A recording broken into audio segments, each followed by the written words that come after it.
What's up? Today's video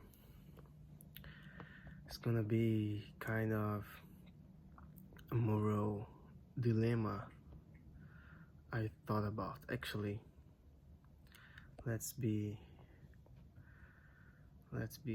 fair, right?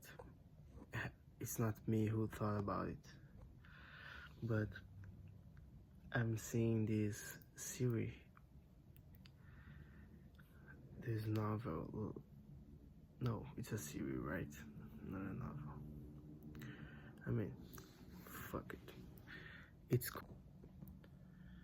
It's called Severance or something like that, and it's basically about a procedure that a guys do. He puts like a chip in his brain, and when he goes to his job, he goes into the elevator, and when he gets to his floor, he basically changes personality. So it creates a new life, right? And that new life is you, but you don't have any memories of the outside world. It only know the work word, and you as a outside person doesn't know nothing about the work person, right? So you have no memories. So the thing is,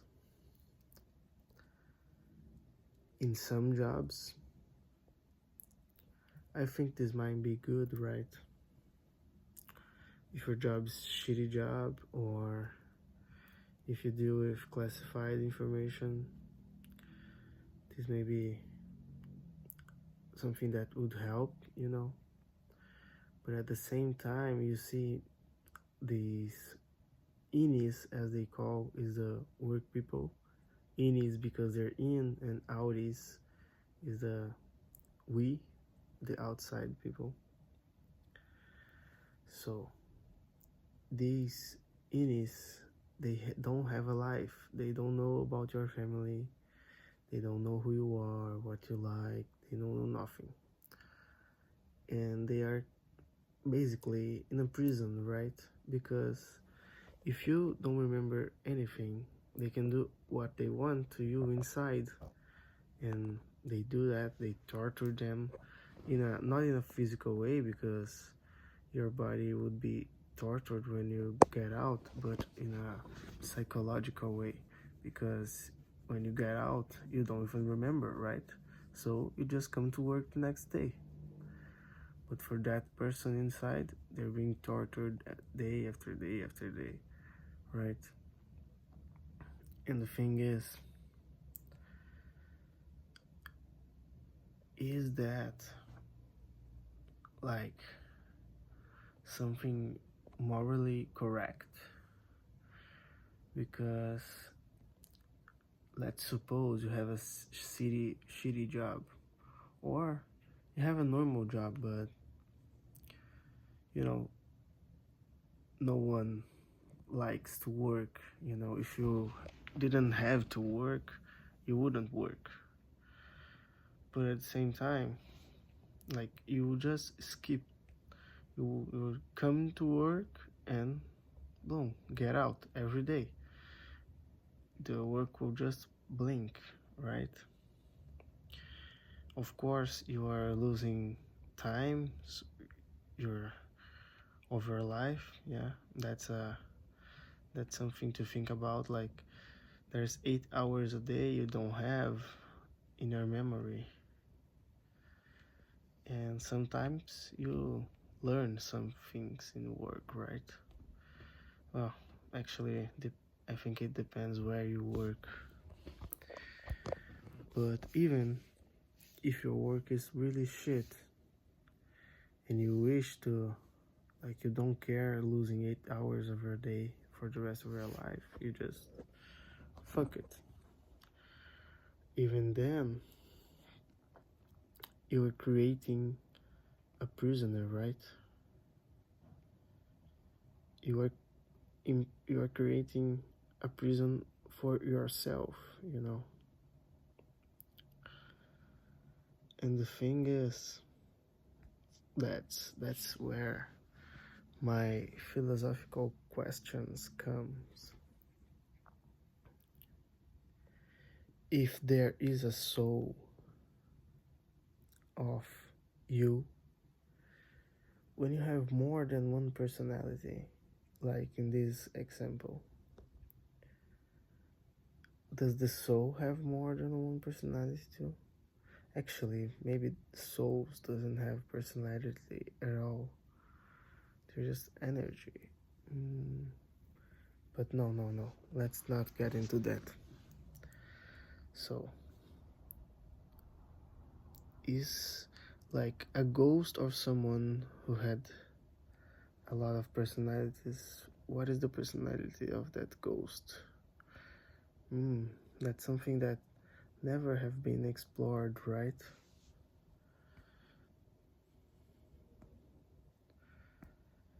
You know,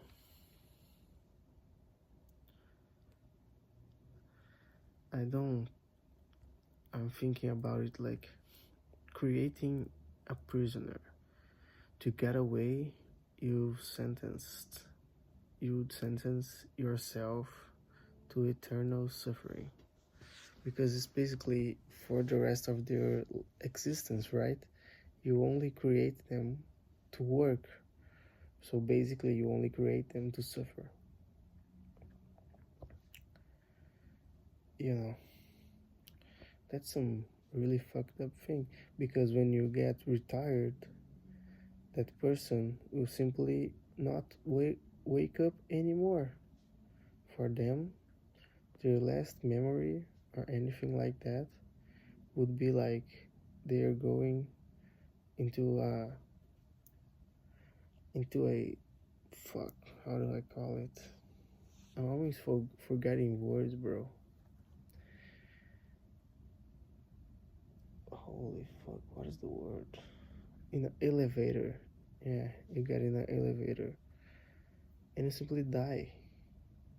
Like that work person dies. It ceases to exist in the exact moment you don't return there anymore.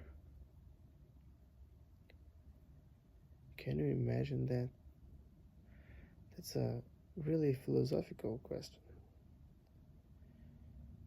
I wonder what people like Socrates or Marcus Aurelius would think about.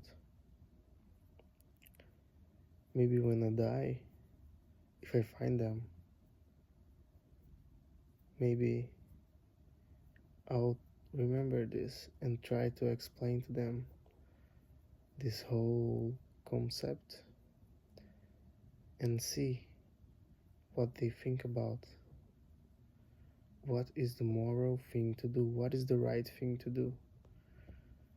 Would you create a being with no suffering, just, but you would have also to create another being that just suffers? Wow, that's really tough, right? And talking about death, you know, I wanna end this video with a stoic exercise, you know. If someone is watching this, be sure that you will die someday.